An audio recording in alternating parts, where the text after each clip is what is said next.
আজ থেকে ২ বছর আগে আমার ১,৫৫,০০০ ফলোয়ার হয়েছিল আমার এই পেজে।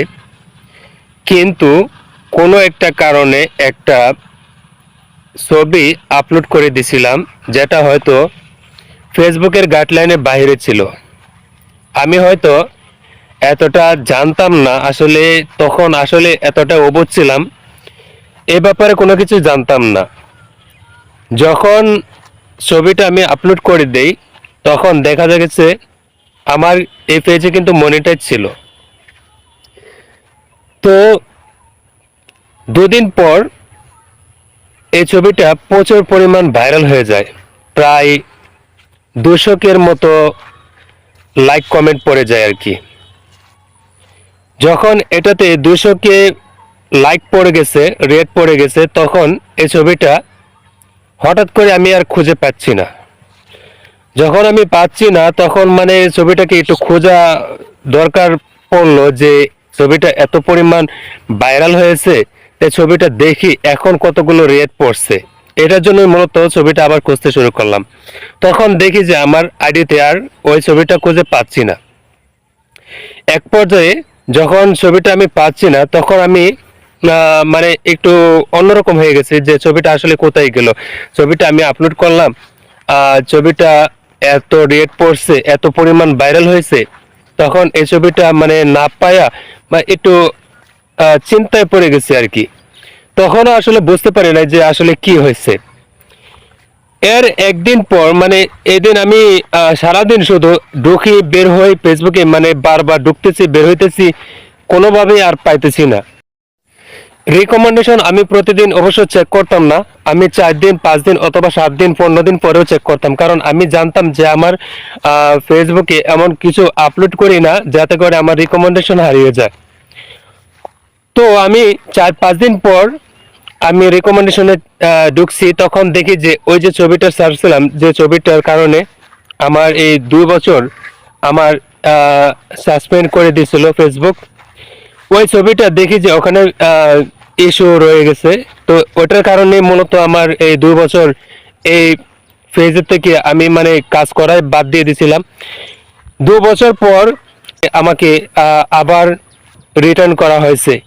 তো আমি ভিডিওটা বানানোর উদ্দেশ্য হচ্ছে এটাই, একটা ফেজ মূলত বড় করতে হলে অনেক অনেক অনেক পরিশ্রম করতে হয়। আর কতটুকু পরিশ্রম করতে হয়, যারা এটা নিয়ে চেষ্টা করতেছেন আপনারা, তারা হয়তো জানেন যে এটা কি পরিমাণ যে কষ্ট হয় একটা ফেজকে বড় করতে। তো এটা তিলে তিলে গড়া, একটু একটু অল্প অল্প করে পেজটাকে বড় করছি। আপনাদের ভালোবাসায় আমি পেজটাকে বড় করছি।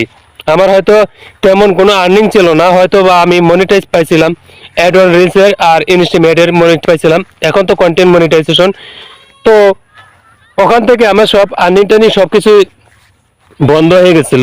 যখন মানে এই এই সমস্যাটা হয়েছে, তখন থেকে সব কিছু আর কি বন্ধ করে দিছে। যাই হোক, আজকে ২ বছর পর পেজটাকে ফিরে পাইয়া আমি অনেক খুশি, আনন্দিত। আমি আবার আশা করব যে এই পেজে কাজ করব। আর এই পেজটাই নষ্ট হয়ে যাওয়ার কারণে আমি কিন্তু মূলত কাজ করাই বাদ দিছি। তো যেহেতু ২ বছর পর আবার যেহেতু আমাকে পেজটা ফিরিয়ে দেওয়া হয়েছে, আমি আবার হয়তো ট্রাই করব আপনাদের মাঝে।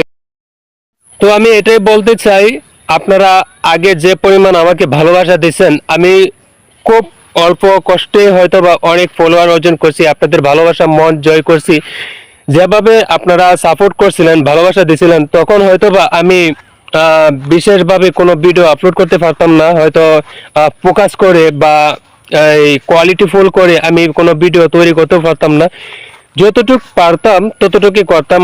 অনেকটা লাজুক টাইপ ছিলাম, মানুষের সামনে ভিডিও করতে পারতাম না, মানুষের সামনে কথা বলতে পারতাম না, ক্যামেরার সামনে, বিশেষ করে ক্যামেরার সামনে কথা বলতে পারতাম না। তো এটা অবস্থাটা যখন হয়েছিল, তখন হয়তো বা অনেকটা ফ্রি হয়ে গেছিলাম মানুষের সামনে বা ভিডিও বানানোর জন্য, অনেকটা এক্সপার্ট হয়ে গেছিলাম। ২ বছর ধরে যেহেতু আমি বন্ধ আছিলাম, মানে কাজ করা বন্ধ ছিল, ২ বছর পর যখন আমি আবার যেহেতু ব্যাক করছি, তো আসলে আমি চাই যে আপনারা আগে যে পরিমাণ ভালোবাসা দিয়েছেন সেই পরিমাণ ভালোবাসা দিবেন। আপনারা আসলে যেভাবে আমাকে ভালোবাসে এত উপরে তুলছেন, আপনারা চাইলেই এখন আপনারা আবার একবারে নিচেতে ফেলাই দিতে পারেন। তো আপনারা আমার জন্য দোয়া করবেন, আমি যেন অবশ্যই আমি আবার ঠিক মতো কাজ করতে পারি, আর অবশ্যই যেন আপনাদের আহ, ভালোবাসা দিতে পারি। আপনারা যে পরিমাণ ভালোবাসা দিয়েছেন আমি অসংখ্য কৃতজ্ঞ। আমি অনেক আহ, ধন্যবাদ জানাই প্রত্যেকটা বন্ধুকে। আপনারা ভালো থাকবেন, সুস্থ থাকবেন। আল্লাহ হাফেজ।